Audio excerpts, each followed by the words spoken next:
Assalamualaikum warahmatullahi wabarakatuh. Kami dari tim Selamat dan Sukses dari ITB, kami mengembangkan tim Septum Sempra, yaitu perangkat lunak berbasis web untuk monitoring dan kontrol UAV. Kelompok kami terdiri dari Muhammad Faik Al-Haris, Agif Gumelar, dan juga Nadita Rahmawati. Kami berawal dari fakta bahwa ada 300 lebih kejadian bencana di Indonesia sepanjang 2022 menurut BNPB yang mengancam 80% kabupaten di Indonesia yang rawan bencana alam dan memakan 4 juta lebih penduduk Indonesia yang merupakan korban bencana alam setiap tahunnya. Tersebut dapat ditanggulangi dan angka korban dapat ditekan dengan mempermudah akses informasi sehingga dapat dilakukan tindakan preventif dan evakuatif lebih dini. Hal tersebut dapat mewujudkan peran TIK untuk Indonesia pulih lebih cepat dan bangkit lebih kuat. Latar belakang yaitu Unmanned Aerial Vehicle adalah pesawat nirawak atau sering disebut drone yang dapat terbang secara mandiri tanpa pilot di dalamnya.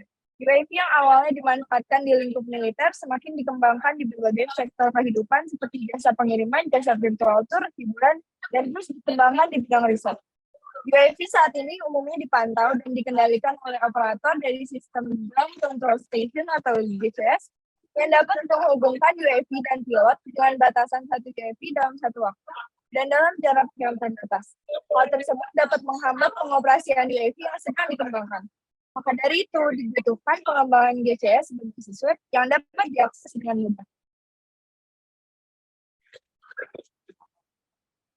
Hadir dengan karya Septum Sempra, yaitu aplikasi monitoring dan kontrol UAV jarak jauh berbasis web yang bertujuan untuk mengumpulkan informasi pada saat bencana alam Indonesia. Dengan tujuan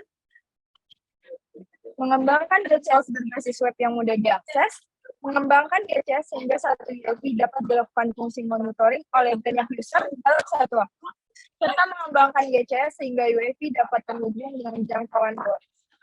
Manfaatnya itu memudahkan user dalam melakukan fungsi controlling dan monitoring UAV jarak jauh melalui GCS berbasis web. Memudahkan akses UAV dengan fungsi monitoring oleh lebih dari satu user dalam satu waktu, yang nantinya juga akan membuka peluang pemanfaatan UAV melalui GCS berbasis web secara komersial. Adapun batasan perangkat lunak yang kami buat, yaitu aplikasi dapat diakses jika UAV dan perangkat tersambung dengan internet. Aplikasi dapat diakses oleh browser yang mendukung versi React yang digunakan. Lalu layanan aplikasi dapat diakses oleh akun yang terregistrasi. Lalu fungsi controlling satu UAV dalam satu waktu dapat dilakukan oleh satu user dan menyesuaikan control ID dengan user ID untuk menghubungkan UAV dengan user.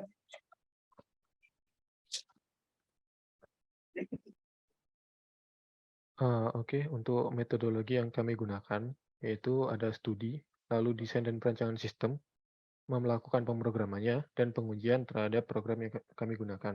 Untuk studi sendiri, kita melakukan identifikasi masalah dalam sistem monitoring dan kontrol UAV dengan meninjau aplikasi GCS Mission Planner yang sebagai pandangan kita atau software contoh. Dan desain dan perancangan sistem itu meliputi brainstorming, menghasilkan rancangan flowchart, fitur yang akan dibuat, serta prototyping.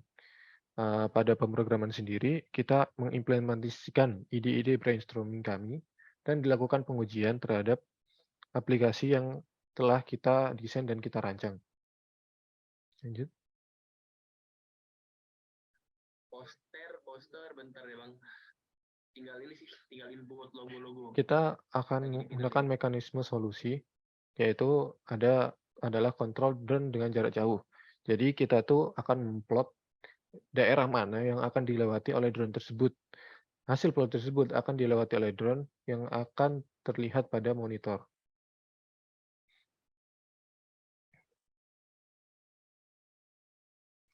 Nah, streaming drone dapat dilakukan dimanapun kalian berada, sehingga kalian dapat memanfaatkan internet sebagai penghubung antara drone dan user yang ingin melihat situasi bencana saat itu,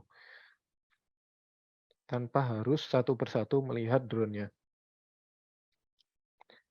Dari drone ini dari pengembangan software yang kita kembangkan, kita memiliki beberapa fitur yaitu easy monitoring, yaitu melihat data dan video streaming secara real time dan langsung. Ada multi live streaming, yaitu kita bisa melihat banyak streaming dari drone yang memperlihatkan bencana alam di Indonesia yang terjadi.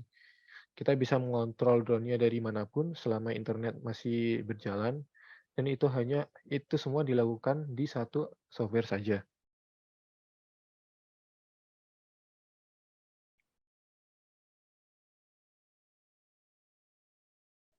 Dengan analisis kebutuhan perangkat meliputi komponen yang digunakan untuk pengembangan sistem software dan software third party untuk kebutuhan pengujian. Untuk kebutuhan pengembangan, kita menggunakan IDE yaitu Visual Studio Code, Figma, React.js, HP, Photoshop untuk mendapatkan icon, Node.js, browser Chrome, dan Postman untuk menguji server yang kita gunakan. Untuk analisis kebutuhan perangkat keras sendiri, kita menggunakan Windows 10, prosesor Intel i7 Gen 5, RAM 16 GB, dan SSD 500 GB dengan GPU NVIDIA GTX 960. Lanjut. Untuk analisis kebutuhan perangkat keras yang lainnya, yaitu kita menggunakan quadcopter, antena tracker, dan beberapa perangkat keras yaitu laptop, smartphone, dan tablet.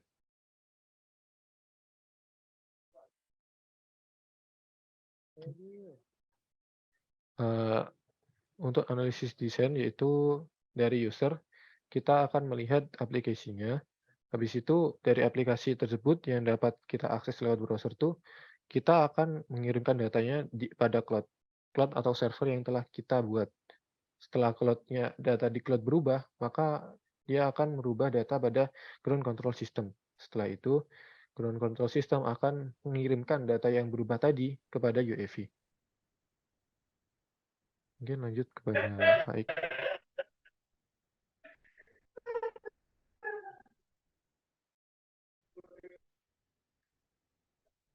Oke, untuk selanjutnya, ini merupakan properti dan fungsi data objek yang digunakan dari sistem aplikasi yang kami kembangkan.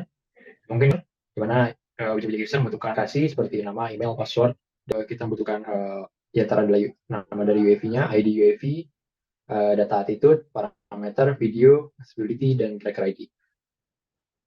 Boleh lanjut.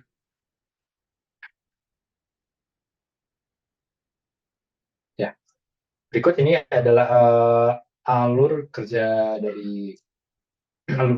untuk pengguna dalam mengakses aplikasi kami. Pertama, user akan masuk ke landing page, di mana di sini user akan diminta melakukan registrasi dan atau login. Kemudian setelah berhasil melakukan registrasi atau login, user akan masuk ke laman dashboard atau flight data. Di mana di sini kemudian user bisa mengakses halaman-halaman fitur-fitur penting dan halaman-halaman penting ya, seperti mengatur misi terbang dan mengatur parameter.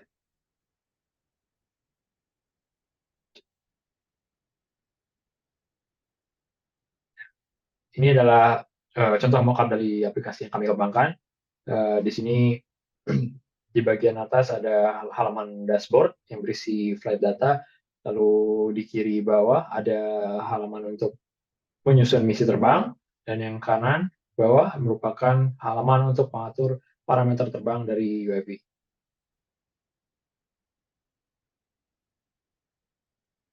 Oke, selanjutnya untuk demo aplikasi bisa dilakukan dengan akses laman URL berikut. Dan selanjutnya saya akan mendemonstrasikan aplikasi kami.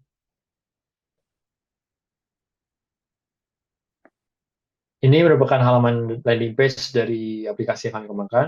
Di sini dijelaskan deskripsi singkat dari aplikasi yang kami kembangkan. Di sini juga terdapat halaman login section. Dan di sini kita bisa melakukan login atau bisa melalui halaman login tersendiri. Dan akan login di sini. Ini halaman login. Dan untuk halaman registrasi ada di sini. Ini adalah data yang harus diinput. Untuk kali ini, saya akan langsung mencoba untuk login saja dengan akun demo.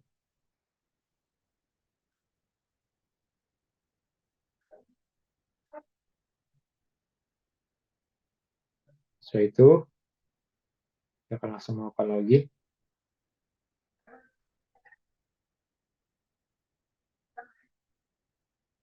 Sudah berhasil, kita akan langsung dialihkan ke halaman dashboard. Di mana halaman ini berisi halaman flight data. Di sini bisa terlihat ada navbar berisi halaman-halaman yang bisa diakses, bisa profile, logout, halaman dashboard, planner, parameter, dan video. Untuk di halaman flight data sendiri, di sini ada data-data penting yang akan ditampilkan ketika UAV terhubung ke aplikasi ini, seperti altitude, ground speed, vertical speed, data baterai, telemetri, dan lain-lain. Kemudian ada data flight time juga. Dan di sini ada tombol arm untuk dan disarm. Tombol ini digunakan untuk memastikan apakah UAV siap terbang atau tidak. Di sini ada input room code, di mana room code ini berguna untuk memilih UAV mana yang ingin kita kontrol berdasarkan UAV yang tersedia yang terhubung ke aplikasi kami. Lalu di sini ada fitur voice activation, di mana jika fitur ini diaktifkan, kita bisa meminta flight data dengan perintah suara, dan aplikasi kami akan memberikan feedback berupa flight data dalam bentuk suara juga. Lalu di sini ada heads up display dan kompas. Nah, kemudian saya akan langsung ke halaman planner. Ya, di sini di halaman ini kita bisa, seperti namanya, kita bisa menyusun misi terbang, yaitu dengan cara menentukan titik-titik di peta. Kita bisa memulainya dengan mengklik di peta, misalkan di sini. Ya. Lalu seperti ini. Setelah semuanya terhubung, semua data-data titik-titik ini akan terdaftar di tabel yang ada di bawah halaman ini. Ya, ini adalah waypoint pertama, kedua, 3, 4, 5, dan 6.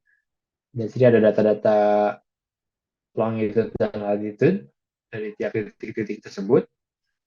Dan kita juga bisa menghapus waypoint yang sepertinya tidak diinginkan. Itu dengan cara mengklik ini. Maka waypoint yang kita tidak inginkan bisa dihapus. Lalu seperti halaman tadi, di sini juga ada enter room code, dan ada juga di sini adalah input altitude. Lalu ada tombol read. Tombol read di sini berguna untuk mengakses waypoint yang sudah tersimpan dari yang ada di UAV, lalu akan ditampilkan di sini. Lalu ada tombol write, di mana setelah kita menyusun waypoint di aplikasi ini, kita harus menggunakan write untuk mengirim waypoint ini ke UAV. Ada tombol home, yaitu untuk menentukan home location dari UAV. Selanjutnya ada halaman parameter. Nah, di sini akan ditampilkan parameter-parameter dari UAV, dan kita bisa memodifikasi nilai dari parameter tersebut. Untuk meminta parameter, kita bisa menekan get parameter. Nah, kemudian parameter dari UAV akan ditampilkan di sini dalam bentuk param index, param name, param value, dan param type. Nilai yang bisa, param value adalah nilai yang akan bisa kita modifikasi. Lalu setelah selesai dimodifikasi, kita bisa langsung send parameter untuk mengirim kembali parameter-parameter yang sudah kita modifikasi. Ya, seperti itu saja untuk demo dari aplikasi kami. Kurang lebihnya mohon dimaafkan. Assalamualaikum warahmatullahi wabarakatuh.